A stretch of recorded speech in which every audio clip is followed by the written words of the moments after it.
Chapter 11, we're going to talk about geometry, introductory geometry. Where we're going to start is with basic notations, and so that's what we're going to start with today, basic notions and notation as well. And the first things we're going to do, some of it's going to feel like, oh yeah, I already knew all this. Other of it, you're going to be like, oh, I forgot that that's how that went, and that's fine, okay? So to start with, we're going to talk about some very, very basic concepts. Sometimes they're even called undefined concepts in geometry. So the first one is called a point. When we talk about a point in geometry, we mean a location. It does not have any size. Unfortunately, there's no way for us to draw that in a way that doesn't really have any size. So when we draw it, it's going to look like it has some kind of a size to it, but we have to remember in doing so that it really doesn't. So these points will be labeled with an uppercase letter. So a point will look like it has size. It doesn't really even matter how sort of big or small you draw it because it's just sort of a location that we're actually really talking about, and we will give it a capital letter name, so I'm going to call my point A. Okay, so a line then. What is a line? Well, a line indicates length, but not width. Again, there's no way to draw that. So what does that look like? Well, a couple of things. That was really fat. Let me make that thinner. Hang on. We'll at least give the illusion of it looking thinner. A couple of things about a line. There's something missing from what I've currently drawn. Does anybody know what it might be? Ends. What would the ends look like? Arrows. So when we draw a line, we are going to have arrows on the ends of it. The arrows indicate that it keeps going beyond what I've already drawn. Okay? We can label a line in one of two ways. One way is by having 2 points that are located on the line. So let me give that as an option. We'll call this one B and this one C. Notice they're capital letters. And our line can be called BC. It will have a line on the top with arrows on the end. That's notation for a line. The other way that we'll sometimes see lines denoted is by a lowercase letter, potentially like the letter L or J or K. I don't know why those three are the ones that you see usually, but they usually are L, J, K, M, and N. They look the ones in the middle of the alphabet for some reason, okay? So lowercase letters or 2 points on the line. Anytime you have 2 points, there's exactly one line that will go between them. And you probably can imagine why that works, right? How else would I have to connect them? Well, I'd have to connect them somehow in a curved fashion, right? So if I had this point B and C and I wanted to sort of say that there was maybe another line through it, in some way, shape, or form it would have to sort of curve, and that is not what we mean when we talk about a line, right? So occasionally I'll have students describe something as a straight line. It's kind of overkill because lines are already straight. So you never need to say the word straight when you're talking about line because by definition line means that it has this straightness to it. Okay, is everybody good with that so far? All right. Some more definitions. A line segment. A line segment is a piece of a line that is contained between 2 points. It has end points. So this picture that I had before over here where it went from B to C, and I'll put the B and the C on here again. If I only look at the portion between B and C and include the endpoints, this would be called a line segment. Notation-wise, when we write this down, we write the same BC I had before. We put the line segment on the top, and I just don't put the arrows on the end. Okay, so without the arrows, we mean line segment. If you mean line, make sure the arrows are on the end of it. Okay? A ray, sometimes a ray is also called a half plane, or half line. It feels like an awkward definition, but your book does mention it, which is why I mention it as well. So this is also sometimes called a half line. What a ray is a ray is sort of like the in-between of a line and a segment. So it does have one place where it starts, all right? So we'll call it A and B since the definition here uses this. So here's capital A. It has one end point, and it only extends in one direction from point A. It still goes through another point. You know, it goes through infinitely many points, but let's call the other point B just so we have notation to write it down. But it continues beyond point B. It does not end. So when we write this one down, we write the end point where it stops first, no matter which direction that would be, or which alphabetical ordering that would be. We write that one first. We write the second one after that, the one that it continues through, and then we draw the line on the top with an arrow on the end that indicates which direction it extends past. So this arrow that goes over here on the top of B tells us that it goes beyond B. It starts at A and it goes beyond B. That's what that notation tells us. Okay? So if we were looking at this one instead,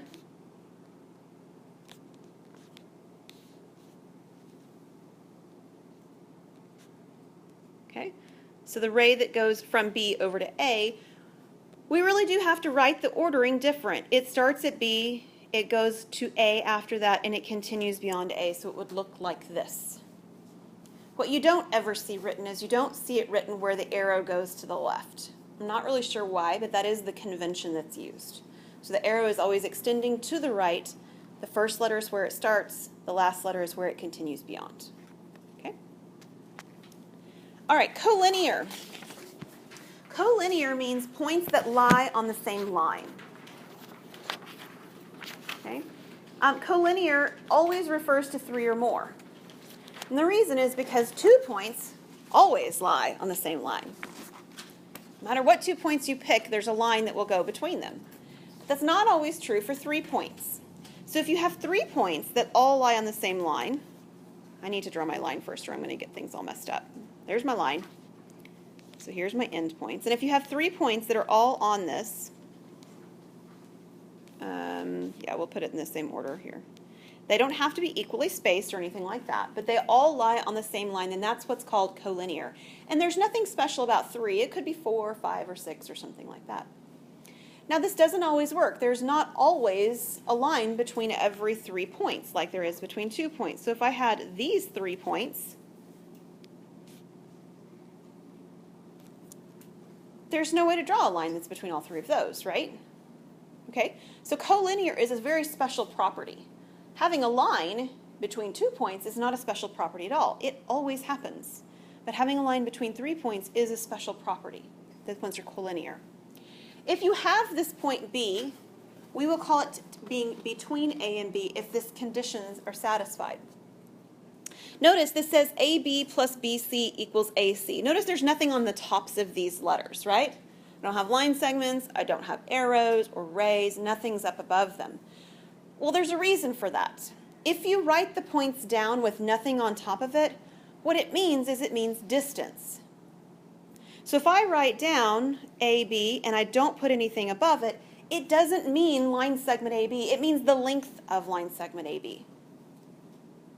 It's actually a number. When I write AB with nothing on top of it, it is a numerical value, a value of length. Something to keep in mind because it's really easy to sort of just hurriedly moving through something and you write that down and you meant to put a line on top of it or an arrow or a ray or something on top of it and you didn't. It actually has a meaning beside that, which means that error starts to mean that it means something different, not just you forgot something, which is a little different, right? So AB is the distance from A to B. It's how far it is. And BC is the distance between B and C, how far it is. And then AC would be the distance from A to C. So if, in fact, this length here plus this length here is the total of this length here, then it's colinear.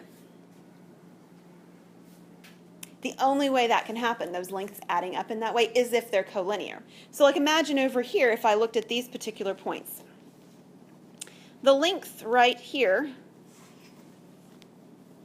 plus the length right here do not equal this length right here, right? It will never happen. If the points are even almost on a line, still won't happen. So imagine if you had them like this.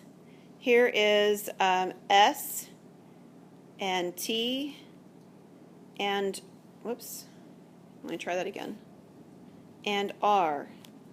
Not on a line, right? But they're really close. This length right here plus this length right here, whoops, that's not the right one. Let's try again. This length right here, they're almost the same length as this length right here, but they're not quite, right? And the reason they're not quite the same is because they're not colinear. Okay, so that is a feature of being colinear that other points which are non-colinear don't have. All right, a couple others. Intersecting and congruent. Intersecting lines are simply two lines that cross, like the intersection of the streets, right? They don't always cross at right angles. Now, they do a lot on the streets here in Shawnee, don't they? So we've got this one over here at Kickapoo MacArthur, and they cross at this right angle, a very nice grid kind of feel to it. But they wouldn't have to cross like that. Can you think of any streets in Shawnee that don't cross like that? Or if not Shawnee, maybe your hometown, ones you've seen before. Yeah? I know that there's some near where I have seen before as well. They just don't cross at a right angle. They still intersect though. They still cross. So intersect does not refer to how they cross, but simply that they do. So intersecting lines are lines that actually cross. And when they do in fact cross, like these two lines, these are three lines here, but let's imagine this line right here and this line right here, they cross, they always cross in exactly one point. Okay? So I want you to take just a moment with the first picture, and I want you to write down all of the pairs of intersecting lines that you see. Okay? Keep in mind and think through. We'll make sure that everybody's looks correct when we're done. Keep in mind notation. How should they be written? What is the proper notation for this? Write down all the pairs that you see of intersecting lines. For the first diagram, we're going to talk about the second diagram in a minute, but just the first diagram on the left.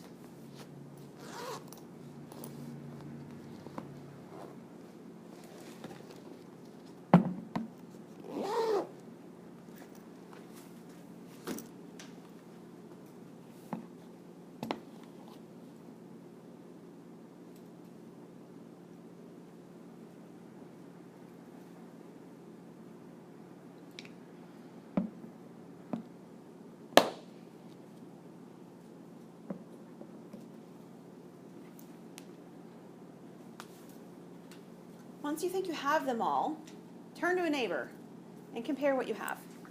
If you see something that you're missing, include it. If you see something that's notationally not quite right, fix it. And then we're going to kind of collaborate and make sure everybody has the right ideas written down.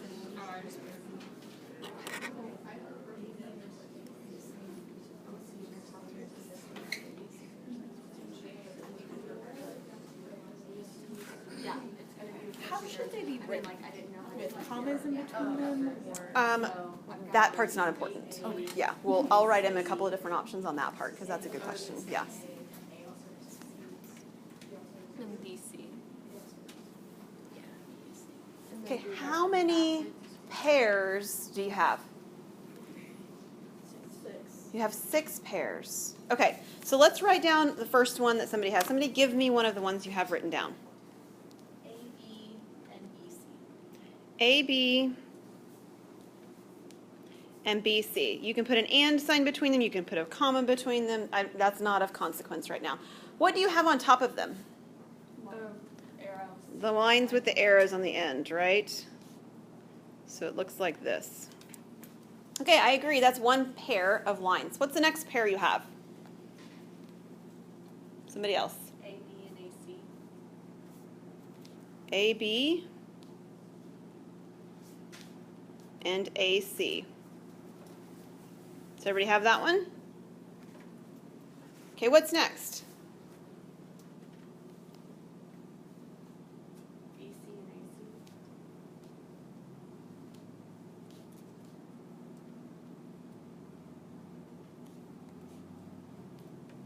Okay, does everyone have that one written down? Okay, so I heard that we have 6 of them though, so what else do we have?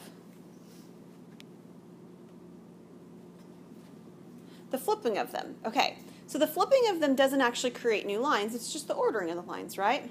So if you have 6, you've really just duplicated what you needed to have.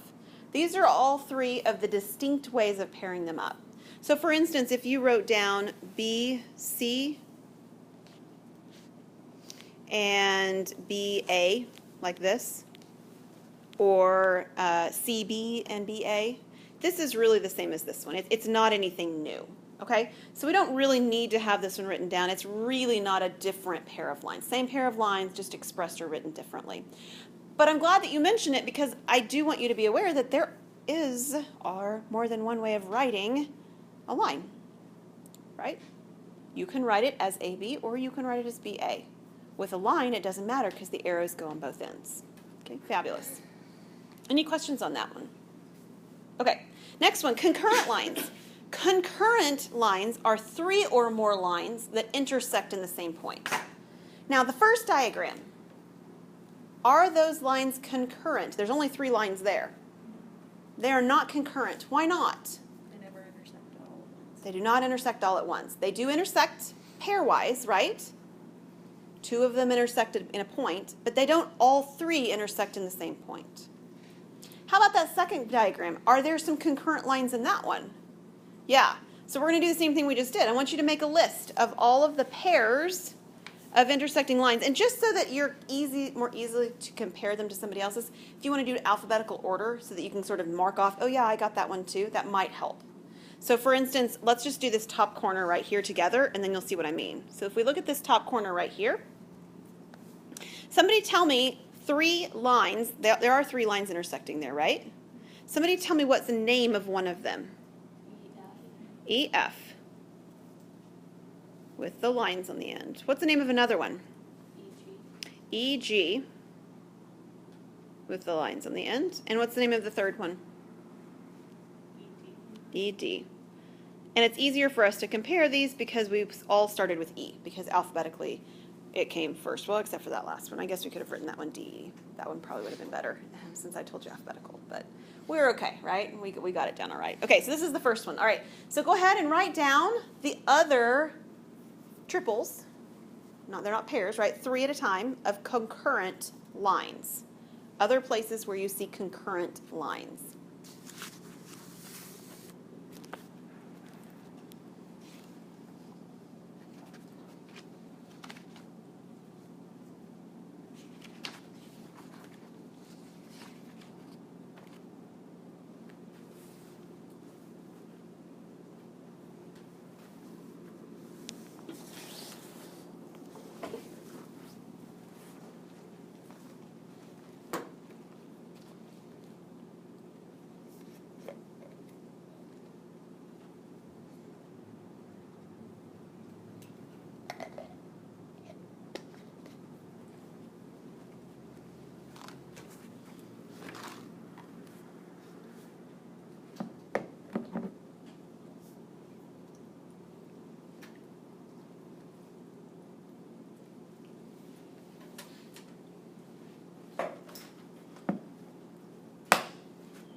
Once you think you have them all written down, pair with a neighbor or a couple of neighbors if you'd like. Make any changes that you'd like to make to what you wrote. The next one I did was line FG, line FD, and line FG. And then I got line GF, line GE, line GD, and then line DE, GF, DG. Yeah.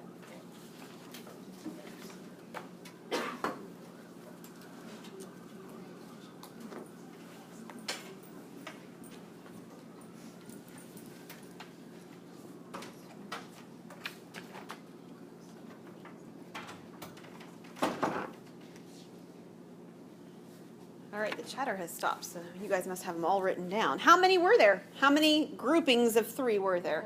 4. 4 of them, fabulous. And they're actually the 4 corners of what looks like this picture, right? Like this. Make that a little bit bigger. All right, so let's just go, how about we go clockwise around my circle, around my square. This isn't a circle, but a clockwise around.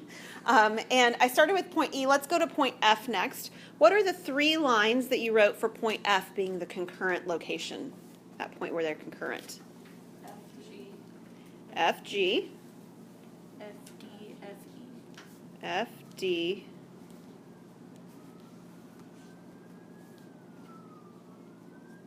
and FE. Fantastic. Okay, the next one going clockwise would be the point G. So we'll write G what? GD, I heard that one, and GF. What else? GE.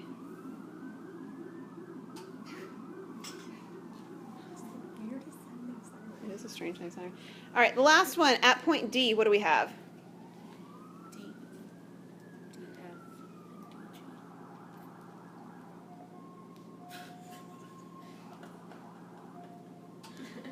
DE, DF, and DG. Okay, does that get everything? Excellent. So we have 3 sets, or 3 groupings of concurrent points on this diagram. All right. We're going to move on into 3 dimensions. Everything we've talked about so far, I could have drawn on a chalkboard very easily, right? It's a 2-dimensional sort of object, or at least can be drawn inside of 2 dimensions. The next one we're going to talk about is plane. A plane indicates a surface, but not a thickness. So a lot of times when we think about a plane, the image that we sort of think of is a sheet of paper. And somehow this sheet of paper extends in every direction, right? It doesn't actually end on the edges of my paper. But it doesn't have actually the thickness of the paper either, okay? So it is a surface, but not a thickness. If we are given 3 non-collinear points, I drew a picture of that just a moment ago, right? Over here, H, G, and K, or S, T, and R, 3 non-collinear points. They will determine exactly one plane. Okay, there's exactly one plane that will contain all 3 of those points, no matter what those points are, no matter what. So if you imagine the classroom here, there are points, if you want to sort of think of them as locations in space, right, along the room that would be contained on a single line. So if we did the corner back over here, we did this corner right up here where the pillar sort of hits the wall, and we did this corner of this wall, all 3 of those points would lie on the line that is where that wall intersects the ceiling, right? Okay, well, that does not determine a single plane. There's lots of planes that will go through these points, namely the wall and the ceiling for 2, right? Okay, but we need non-collinear points to determine exactly one plane. So now we're going to imagine, and we're going to do it with an easy one picture first, and then we'll do it a little harder sort of visual imagery. So now let's do the 2 corners of the room, the top corner over here, the top corner over here, and we'll do the bottom right behind where that trash can is. Those are my 3 points. How would you describe the plane that contains all 3 of those points? Nope. Good try. Think imagery in the room. What would the image in the room be that would be that plane? The wall. The wall. The wall would be the plane. Okay, again, no thickness, right? But the surface. The wall's surface would contain that point right there. It would contain that point right there, and it would contain the point behind the trash can, right? The wall. The floor doesn't contain all 3 of those points. The ceiling doesn't contain all 3 of those points, but the wall does. Are you with me? Now, somebody mentioned a triangle. They would form a triangle if we had those 3 points. We're going to talk about triangles later. They would form a triangle, but the plane that they would form would be the wall itself. Okay? They may or may not have a right angle. Those 3 would have a right angle. So what you're talking about a right angle, they would create a right angle, those 3 points, yeah? Because they're creating a triangle, and that triangle would have a right angle. But the plane would be the wall. Okay? Now we're going to do 3 that are a little harder. We're going to still stick to those top 2 corners over there, okay, the 2 corners of the room. We're going to use the corner over there behind the skateboard and behind the smart board and the projector. That's not this wall, right? And it's not the ceiling, and it's not the floor, and it's not that wall. It's none of those things. But can you imagine connecting them with a tarp? Think about like when you play with the little kids and you play the parachute game, right? Think about connecting them with a parachute or a tarp. Is there a way that you could stretch that kind of a surface flat? You got to make it flat. But could you stretch that surface that would contain both of those corners and that corner over there too? You absolutely could, right? And there's only one way you could do it. One and exactly one way, and that would be the plane that we're talking about here. Okay, you have kind of a picture of how that would work. Anytime you have 3 non-collinear points, there's exactly one plane, one tarp, if you will, that would be able to connect all 3 of them. Okay? If you're given 3 non-collinear points and have these, one plane contains all 3 of these points. I'm on to point 3. We name planes by 3 points on the plane or by a Greek letter such as alpha, beta, or gamma. Now, how do you end up drawing it? Because we have to draw it in a 2-dimensional surface, right? Well, you usually end up drawing it something like this. We'll see how good I draw. I don't draw 3 dimensions all that well. We're going to talk more about that 3-dimensional drawing, but something like that. So you sort of get the sense that it's sort of sticking out of the wall, out of the screen towards you, or sort of pushing back into the screen behind where the screen actually is. So if we have 3 points in this plane, we'll use A, B, C. We will talk about plane A, B, C. Or we could talk about plane alpha. Okay, that's alpha. Let's see if I can remember what gamma is. Alpha, beta, I think gamma is like this. A lowercase gamma anyway. Okay, so a lowercase Greek letter.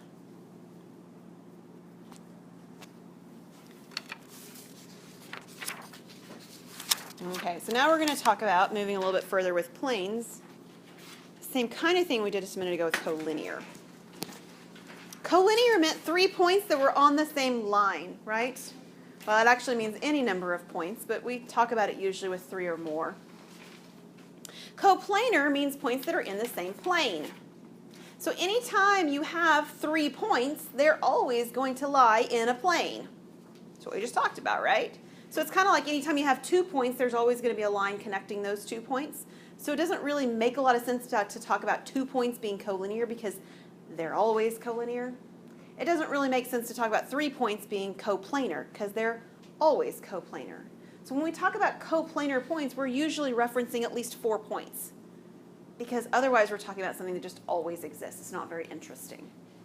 Okay, non-coplanar points mean 4 points that do not or cannot lie in the same plane. So we've actually already referenced 4 non-coplanar points in class today. So let me tell you which 4 they were. If we do that top corner back over here, the point in the corner, and we do the top corner right here, and we do the bottom corner over here behind the trash can, those are all coplanar, right? But if I throw in the point in the corner over there, it's not going to work. There's no way I can stretch a tarp that will connect the 3 points along this wall and the point over here in the corner. Can't do it. Those are non-coplanar points. Okay? But I certainly could also choose the back corner over there, and those 4 points would be coplanar, right? In fact, they're very pretty because I've chosen the 4 corners of the room, and they wouldn't have to be. I could choose the top 2 corners of the room and the bottom corner over here, and then this point right here in this corner, and that would be okay too. They still all lie on the wall. They're still all coplanar. So coplanar simply means they're lying in the same plane. Okay? Coplanar lines mean lines that lie in the same plane. Again, it's an interesting fact because not all lines lie in the same plane. So we'll keep talking about our wall because I keep referencing the wall. Apparently it's my favorite today. Okay, this wall over here. So if I take the line that would be connecting the top of our ceiling, or not the top of our ceiling, but the ceiling with the top of our wall, that's what I mean. If I take that line, and then I take the line along the floor, or the line along this wall, all of them are on the wall, right? So those lines would be coplanar lines. But if I took the line that extends atop this right here, and I took the line that is along the front of my room on the floor, those are non-coplanar. There's no way to take the plane up here, or sorry, the line up here and the line down here and make a plane between them. You can't do that. It's not possible. Okay? So, because it's actually not always possible, that's why it becomes interesting. Because sometimes it works and sometimes it doesn't. So those are coplanar lines. Skew lines. I just gave you an example. Skew lines are lines that are non-coplanar. Okay? So in order to be a skew line, it means they can't lie in the same plane. So what's going to happen? I mean, how could we have lines that do lie in the same plane? Well, one option is they're parallel, right? So if I did the top of my wall where the wall meets the ceiling and the bottom of my wall where the wall meets the floor, are those parallel based on the things that you remember about what it means? I know we haven't really defined parallel, but would those be parallel? Yeah. And do they both lie on the wall? Yeah. So those are coplanar, right? The other thing that can create coplanar lines is, let's imagine that you had along the top of the wall and the ceiling over here, and along the top of this wall in front and the ceiling over here. Do those lie in the same plane? They do. What plane? The ceiling, because they both are on the ceiling. So they intersected, right? So if you have intersecting lines, you automatically get them being coplanar. Okay? So skew lines are lines that are not coplanar. If you have two parallel lines, two coplanar lines, they are parallel if they do not intersect. So if you automatically know that lines are parallel, they are coplanar. It's a given. All right? So this over here, we talked about what we assumed would be parallel lines, right? It's a coplanar description. So back when you did, Euclidean geometry in high school and before that, and you talked about lines being parallel, you always did it in 2 dimensions, didn't you? You did. And that's actually by definition. Parallel means that you are in 2 dimensions and they don't intersect. All right? Okay.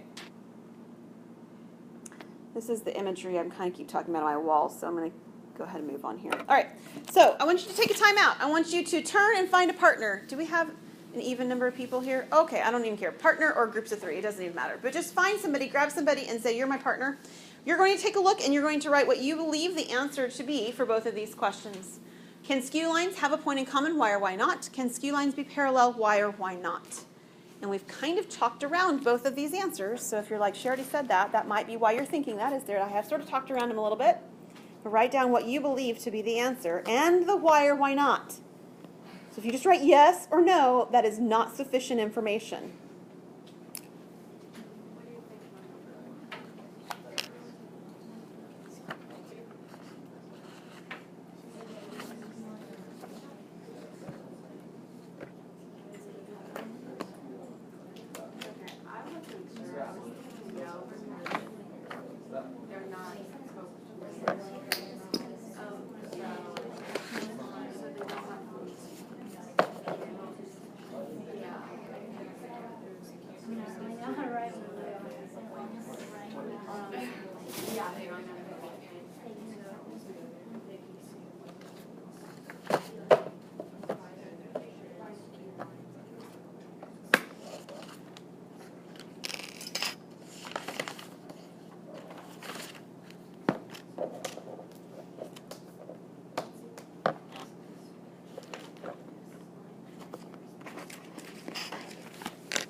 What do you guys think? The first one. Can skew lines have a point in common?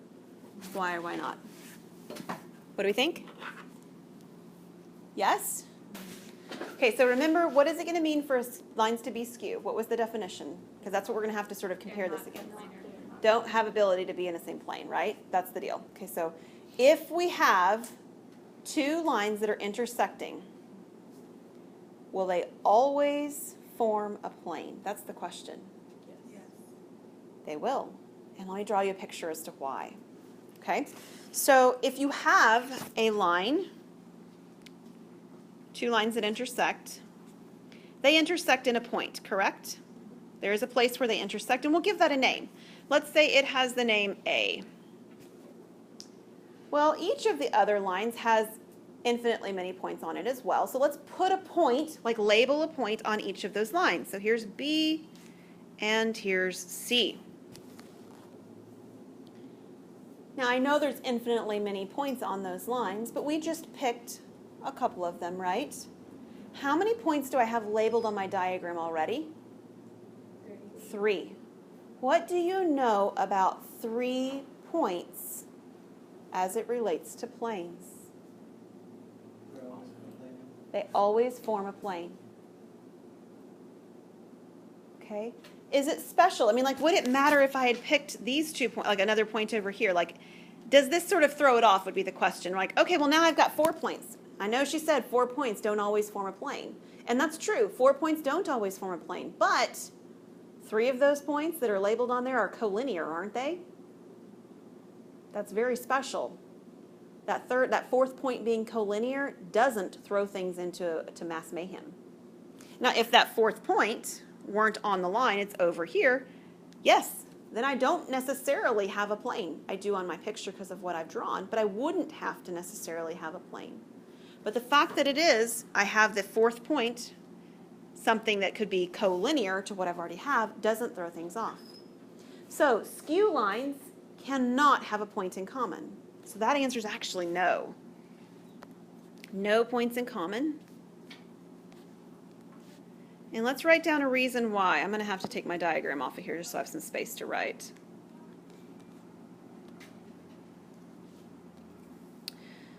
All right, so the reason why is because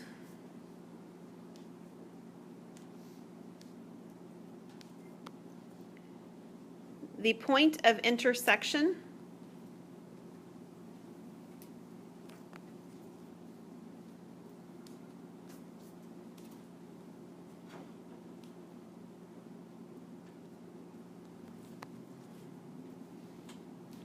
along with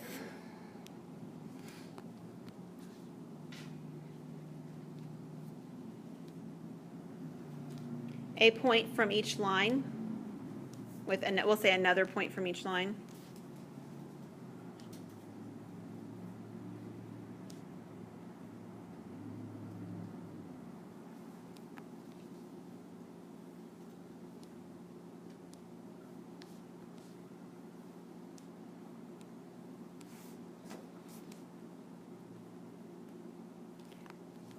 Will form a plane.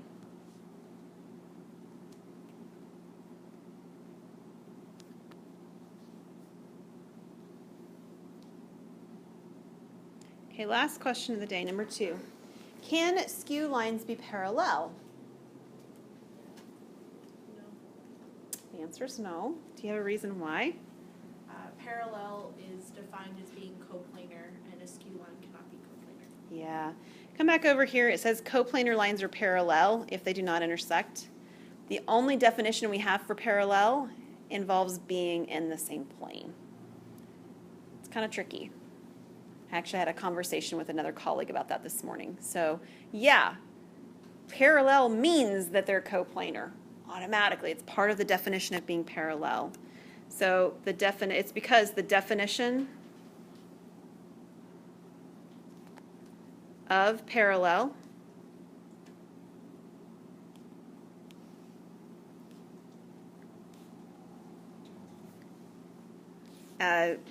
includes them being coplanar.